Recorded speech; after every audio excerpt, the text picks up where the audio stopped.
नमस्कार, बहुत बहुत स्वागत है आप सभी का प्रश्नकाल के इस अंक में। मैं हूं प्रीति सिंह और मेरे साथ हैं हमारे संसदीय मामलों के संपादक अरविंद कुमार सिंह।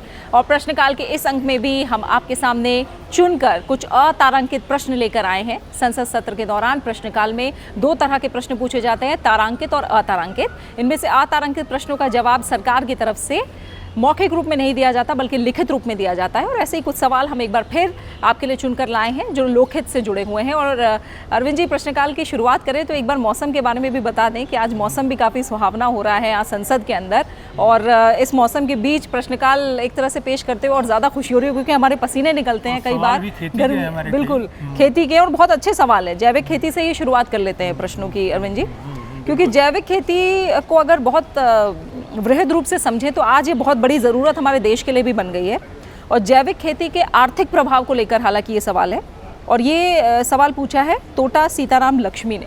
इसका जवाब क्या दिया है मंत्रा? बिल्कुल, ये सवाल भी काफ़ी विस्तृत सवाल है ये प्रीति, और ये जानना चाहा है सांसद ने कि क्या जो जैविक खेती है देश में उसको बढ़ाने के लिए सरकार ने जो कदम उठाए हैं उसका क्या असर हुआ है, और क्या जो इसका प्रभाव है उसको जांचने के लिए भी कोई स्टडी वगैरह हुई है। 2014 में जब ये मोदी सरकार बनी उसके बाद दो योजनाओं को शुरू किया गया है, एक परंपरागत कृषि विकास योजना और दूसरा पूर्वोत्तर के लिए एक डेडिकेटेड योजना। ये दोनों शुरू की गई।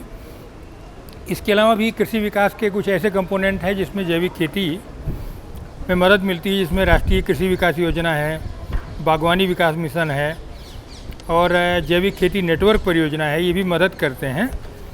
तो जो अपेडा है उसकी एक रिपोर्ट है, उसके आधार पर सरकार ने ये कहा है कि इस समय देश का जो कुल क्षेत्र है, कृषि क्षेत्र है, उसमें से 27.70 लाख हेक्टेयर क्षेत्र जो है वो जैविक सर्टिफिकेशन के तहत लाया गया है। हालांकि जैविक खेती इससे ज़्यादा इलाके में हो रही है, लेकिन जो सर्टिफाइड है जिसको कहेंगे, हमारे यहाँ बहुत सारा पहाड़ी इलाका है जहाँ सर्टिफिकेशन के बगैर खेती हो रही है, वो ऑर्गेनिक ही है। लेकिन जो सरकार की ओर से सर्टिफिकेशन के तहत हो रही है इतनी खुद खेती हो रही है ये, और कुछ और योजनाओं के तहत काफ़ी एरिया जो है उसमें ले आया गया है। और इसमें अगर देखेंगे प्रीति तो काफ़ी विस्तृत तरीके से इसमें सरकार ने अलग अलग राज्यों का विवरण दिया है, जिसमें अलग अलग कार्यक्रम है, जो राष्ट्रीय जैविक उत्पाद कार्यक्रम है और परंपरागत कृषि विकास योजना, इस सब के अलग अलग तरीके से किस तरीके से जो अन्य पहलें की गई उसके तहत कितना इलाका जैविक खेती के दायरे में ले आया गया, ये सारी बातें दी गई हैं। तो लेकिन यहाँ की बजाय हम एक आंकड़ा ये देना चाहेंगे, एक जो राष्ट्रीय कृषि विस्तार प्रबंधन संस्थान है, इसको मैनेज बोलते हैं प्रीति, तो हैदराबाद में है, इसने स्टडी की है। उसने एक बात पाई है कि इसमें जैविक खेती जो किसान करते हैं उनमें खेती की लागत 10 से 20% में तत्काल कमी आई है। और क्योंकि जो लाभार्थी हैं वो उर्वरक और कीटनाशक का प्रयोग नहीं करते तो उसमें काफ़ी बचत हो जाती है इनको। और इस तरीके से न केवल लागत में कमी है बल्कि जो इनकी कुल आमदनी है, सकल आमदनी है, निवल आमदनी जिसको बोलते हैं, उसमें भी 20 से और 50% के बीच में जो है काफ़ी कमी इसमें भी आई है। और इनपुट्स की खरीद में भी इसमें बचत हुआ है। धान और कपास जैसी फसलें हैं जिनमें किसान उर्वरक में काफ़ी राशि खर्च करते हैं, उनको भी काफ़ी फ़ायदा हुआ है। तो इस तरीके से जो मूल्य जो है वो उसको ज़्यादा मिल रहे हैं। बाकी वस्तुओं की तुलना में 20 से 30% तक ज़्यादा मिल रहे हैं।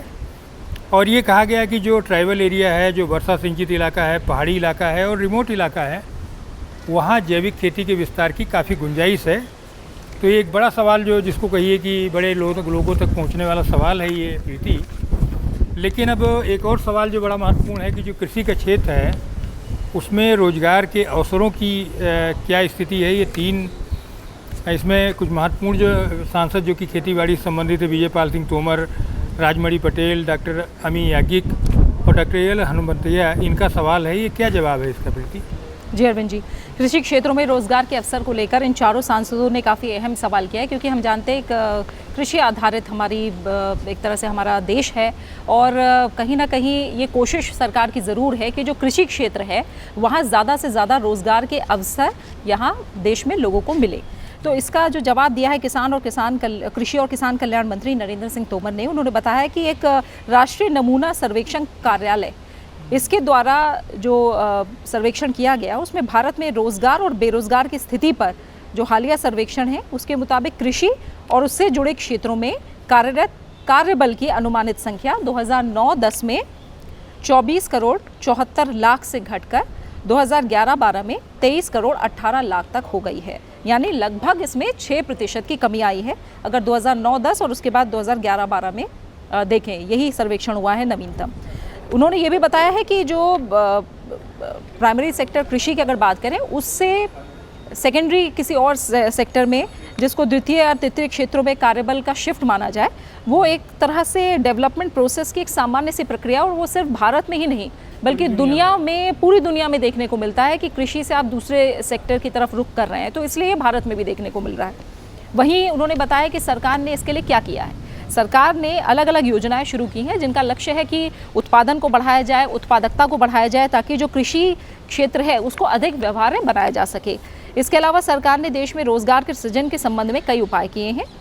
अर्थव्यवस्था के निजी क्षेत्र को प्रोत्साहित करना, विभिन्न परियोजनाओं में तेजी लाना जिसमें प्रधानमंत्री रोजगार सृजन कार्यक्रम है, महात्मा गांधी राष्ट्रीय ग्रामीण रोजगार गारंटी योजना है, पंडित दीनदयाल उपाध्याय ग्रामीण कौशल योजना और दीनदयाल अंत्योदय योजना, राष्ट्रीय शहरी जीविका मिशन जैसी योजनाएं, इन पर पर्याप्त पूंजी निवेश और सार्वजनिक व्यय में वृद्धि करना शामिल है, ताकि जो कृषि क्षेत्र से जुड़े क्षेत्र हैं, कृषि से जुड़े क्षेत्र हैं, वहाँ पर रोजगार को ज़्यादा से ज़्यादा बढ़ाया जा सके। तो इन उपायों का जिक्र अपने जवाब में मंत्रालय की तरफ से किया गया है। अब आगे बढ़ते हैं अरविंद जी, और ये है पशु चिकित्सकों की कमी को लेकर सवाल, और ये सवाल है सुरेंद्र सिंह नागर जी का। इसका जवाब क्या दिया गया? ये जो मत्स्य पालन, पशुपालन और डेयरी राज्य मंत्री हैं डॉक्टर संजीव बालियान ने जवाब दिया है, और इसमें प्रीति ये बताना चाहेंगे कि जो पशुपालन जो है उसी तरीके से पशु चिकित्सा भी ये राज्यों का विषय है, और स्टेट गवर्नमेंट ही जितने भी पशु चिकित्सालय चल रहे हैं उसको चलाती है। भारत सरकार की ओर से कुछ ऐसे जो बीमारियां हैं जैसे खुरपका है, मुंहपका है, जो पशुओं की बहुत प्रचलित बीमारियां हैं, उनके उन्मूलन की योजनाएं बनाई गई हैं और कुछ संसाधन दिए जा रहे हैं। लेकिन अगर समग्र रूप से देखेंगे तो पूरे देश भर में जो है पशु चिकित्सकों की कमी है, और साथ ही साथ जो ढांचा है पूरा पशुपालन का, पशु चिकित्सा का, वो कमज़ोर है। तो भारत सरकार के पास एक रजिस्टर है जिसको बोलते हैं जो है भारतीय पशु चिकित्सा परिषद का रजिस्टर है, भारतीय पशु चिकित्सा व्यवसायी रजिस्टर IVPR। उसके तहत पूरे देश भर में पशु चिकित्सकों की संख्या जो है वो 76,755 है, और सरकार ने ये माना है कि कमी नहीं है। तो ये इसमें राज्यवार आंकड़े भी दिए गए हैं। तो राज्यवार आंकड़ों में जैसे दादरा नगर हवेली जैसी जगह पर तो केवल 4 हैं, जो कि दमन दीव में केवल 1 ही चिकित्सक है। तो कुछ ऐसे राज्य हैं जिसको आप कहेंगे वो उसमें ज़्यादा हैं पशु चिकित्सक, जिसमें से यूपी में 6,283 हैं। तो अगर पशुओं का संख्या बल अगर आप देखेंगे उस हिसाब से निश्चित तौर पर ये आंकड़ा बहुत वैसा नहीं है, लेकिन फिर भी ये राज्यवार आंकड़े भी दिए गए हैं, जिसमें राजस्थान में 4,709 हैं। महाराष्ट्र में काफ़ी अच्छी स्थिति है क्योंकि यहाँ 9,098 के करीब पशु चिकित्सक हैं, जो यूपी से भी काफ़ी ज़्यादा हैं, और तमिलनाडु में भी 6,533 हैं। तो ये स्थिति ये है कुल मिलाकर के प्रीति, और पशु चिकित्सकों का ये मामला है। आगे भी एक और बड़ी महत्वपूर्ण योजना का जिक्र किया है जो KJ अल्फोंस साहब ने, कि तालाबों का पुनरुद्धार, क्या ये इसके लिए क्या कुछ सरकार कोशिश कर रही है, क्योंकि जल संकट जब बढ़ रहा है तो आम धारणा ये है कि हमें अपने तालाब और जो ख़त्म हो चुके जो जल निकाय हैं उनको बचाने की ज़रूरत है। तो क्या हो रहा है इसमें? जी, ये KJ अल्फोंस जी का जो सवाल है तालाबों का पुनरुद्धार, जैसा अरविंद जी आप भी बता रहे हैं, बहुत अहमियत रखता है, क्योंकि हम जानते हैं कि पानी सबसे बड़ी चुनौती है, ना सिर्फ भारत के आगे बल्कि पूरी दुनिया के आगे, और पानी का संरक्षण सबसे बड़ी चुनौती है। तो उसके लिए काम भी बहुत छोटे छोटे स्तर तक जाकर भी करना होगा, और कहीं ना कहीं जो जल संरक्षण है उसमें मनरेगा भी बहुत ज़्यादा सहायक साबित हो रहा है। तो जो सरकार ने जवाब दिया है, ग्रामीण विकास मंत्री नरेंद्र सिंह तोमर ने अपने जवाब में कहा है कि महात्मा गांधी राष्ट्रीय ग्रामीण रोजगार गारंटी अधिनियम यानी मनरेगा 2005 की अनुसूची 1 के अनुसार सिंचाई तालाबों और अन्य जल निकायों से गाद निकालने सहित परंपरागत जो जल निकायों हैं उनका नवीकरण, और पुराने स्टेप वेल्स हैं जो इस तरह के कुएं हैं, और बावड़ियाँ, कई जगह ये बावड़ियाँ मौजूद हैं हमारे देश में, उनका संरक्षण करना, इसकी स्वीकार्य कार्यकलाप यानी मनरेगा के अंतर्गत आता है ये काम। साथ ही उन्होंने आगे बताया कि पिछले 5 साल के दौरान परंपरागत जल निकाय, वो चाहे बावड़ियों का संरक्षण हो, पुराने स्टेप वेल्स हो, या फिर परंपरागत जल निकायों का नवीकरण करना हो, या फिर सिंचाई तालाबों और अन्य जल निकायों से गाद निकालने का काम हो, ये सभी जो काम है उससे संबंधित 6.39 लाख यानी 6,39,000 कार्यों को पिछले 5 साल में पूरा किया जा चुका है। यानी ये आंकड़ा अपने आप में काफ़ी महत्वपूर्ण है। पिछले 5 साल में इतना काम किया गया है इसके अंतर्गत। तो ये जवाब है मंत्रालय का। अरविंद जी, इस सवाल के जवाब में आगे बढ़ेंगे और ये भी ये रोजगार से जुड़ा अच्छा सवाल है। ये है रेलवे में रिक्त पदों को लेकर अमर शंकर साबले का सवाल। तो इसके जवाब में क्या? हाँ, बिल्कुल बिल्कुल। रेलवे इस समय भी देखिए तमाम बदलाव के बावजूद भारत में एक ऐसा सरकारी संस्थान है जहाँ जो सबसे ज़्यादा लोगों को रोज़गार देता है। और लेकिन इसमें जो एक बड़ी समस्या पिछले काफ़ी दिनों से आ रही है कि तमाम ड्राइव और रिक्तियों को भरने की प्रक्रिया के बावजूद अभी भी काफ़ी बड़ी संख्या में पद खाली पड़े हुए हैं। अगर जो सरकार ने आंकड़े जो दिए हैं अलग अलग जगहों का, जो जोनल रेलवे हैं उनके, उसमें इस समय 1,70,000 से ज़्यादा लोग जो है वो वैकेंसी हैं रेलवे में। और जो रोल पर जो लोग हैं वो 11,40,000 के करीब लोग इस समय काम कर रहे हैं।